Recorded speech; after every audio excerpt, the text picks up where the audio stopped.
بسم اللہ الرحمن الرحیم۔ السلام علیکم ورحمۃ اللہ وبرکاتہ۔ نماز عشاء کے بعد کا ایک بہت ہی خوبصورت عمل آج آپ کو میں بتاؤں گا۔ عشاء کے بعد آپ نے قبلہ رخی بیٹھنا ہے اور 70 مرتبہ یہ دعا پڑھنی ہے، پھر اللہ سے آپ جو مانگیں گے اللہ تعالیٰ آپ کو ضرور عطا فرمائے گا۔ دعا ہے بسم اللہ الرحمن الرحیم، یا حی یا قیوم بحق لا الہ الا انت سبحانک انی کنت من الظالمین۔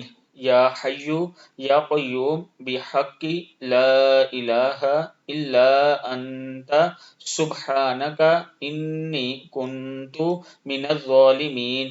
ہر طرح کی نیکی اور جائز حاجت کے لیے چاہے کہ روزانہ نماز عشاء کے بعد قبلہ رخ بیٹھ کر 70 مرتبہ یہ پڑھیں۔ ہر ایک مرتبہ پڑھنے کے بعد اللہ کی بارگاہ میں اپنا مطلب بیان کریں، یعنی اپنی طلب بیان کریں، آپ کو جو چاہیے اللہ سے وہ مانگیں تو اللہ تعالیٰ آپ کو ضرور عطا کرنے والا ہے۔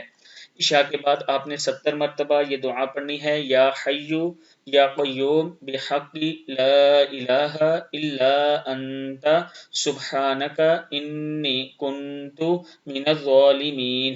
صدق اللہ العظیم۔